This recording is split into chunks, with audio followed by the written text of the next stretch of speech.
Have you ever gotten to the end of a scene or a story you're writing and you just don't know how to end it?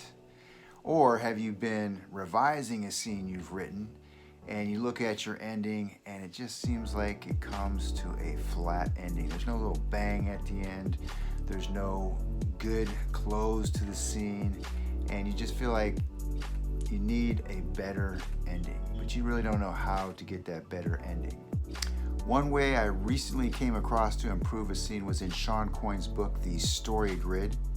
If you don't know Shawn Coyne, he was an editor for a book publishing company for 25 years.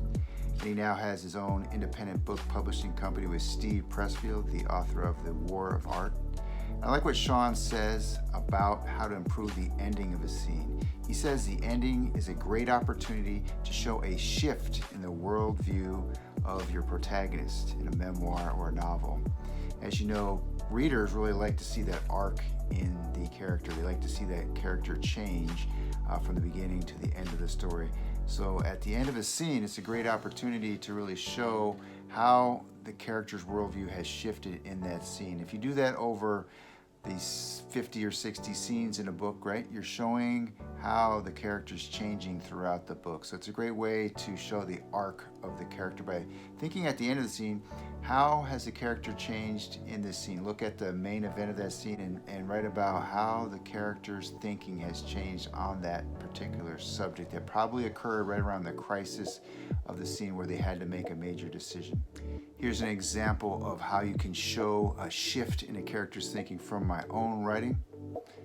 I'm using this not because I think it's the world's best writing, but I just want to give an illustration of Shawn Coyne's idea and to avoid any copyright issues from reading someone else's writing. Most of all, I enjoyed having a conversation with my son. It felt like a downpouring of language after years of short exchanges, questions asked and unanswered, long, rambling, one-sided monologues on his favorite topics like planets or obscure sea creatures like the hagfish or vampire squid in the Octonauts TV series. And it makes me think, would we be having this long conversation if I had not taken him on the Malibu wine safari? Would he have made the huge leap from 2 or 3 cycles of communication to 10 to 15 if we had not seen the llamas, alpacas, yaks, zebras, bulls, and Stanley the giraffe? Was this a natural progression in his development, or have the animals and pastoral ranch setting stimulated his expressive speech? Or is it both? Time plus stimulation equaling more talking.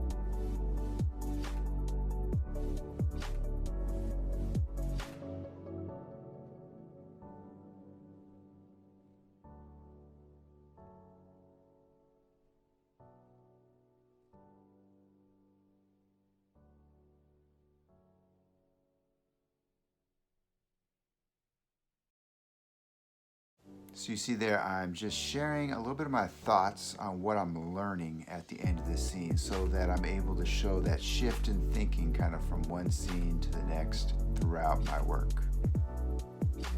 I noticed another really good way to improve a scene recently.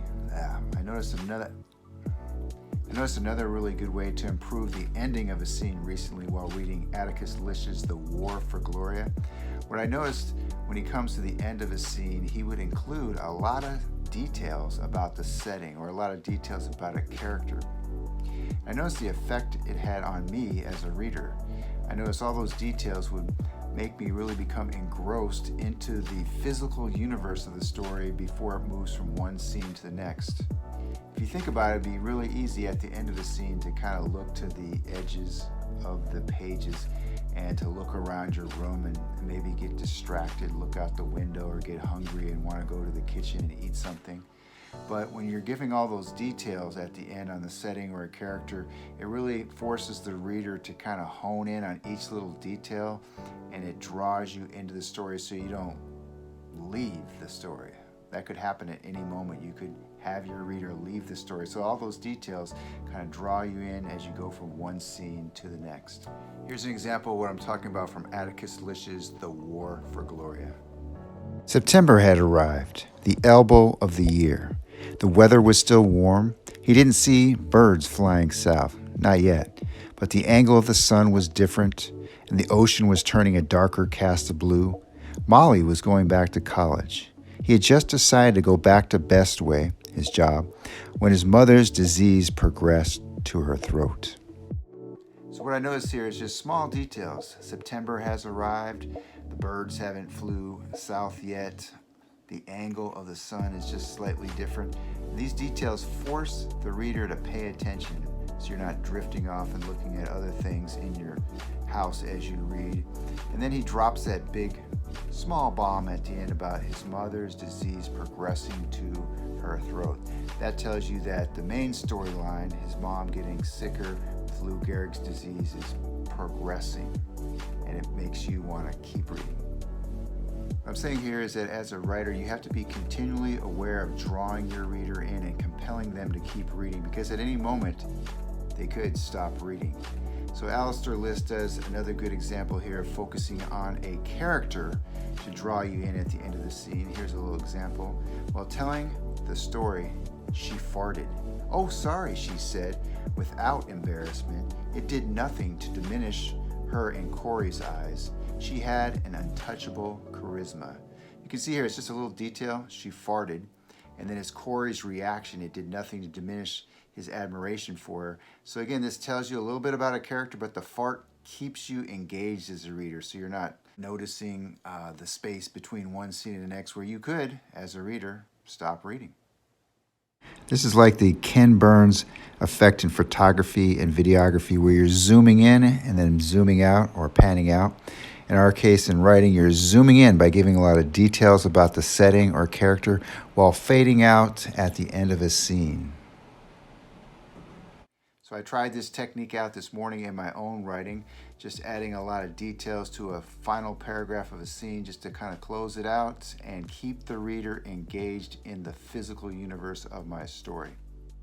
August would arrive soon, bringing an end to summer, but now there was nothing but a succession of lazy, carefree days and cool nights when kids spilled out of homes in our neighborhood to play at the park. School was still a long ways away, like a sailboat in the ocean, and the drudgery of homework like a forgotten dream. So those details in the scene at the end, the lazy, carefree days of summer, the cool nights, kids spilling out from the neighborhood into the park, no drudgery of homework, those are so I don't lose my reader, right? I'm throwing in those details to keep them paying attention to my story, and I can shift into the next scene.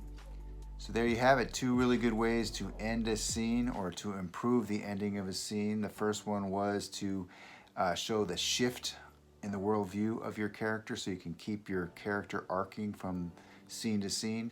And then the second way is include a lot of details. All those details will keep your reader hooked into your story. And of course, another good way to end a scene is a lot of scenes just kind of a nice, natural ending. Those are the best kind, where they just kind of end naturally in a good way. I hope this video has helped you to think of ways to improve the endings to your story or scenes. As always, I want to thank you for watching and encourage you to keep on writing. Keep your story going. You never know where that story is going to go.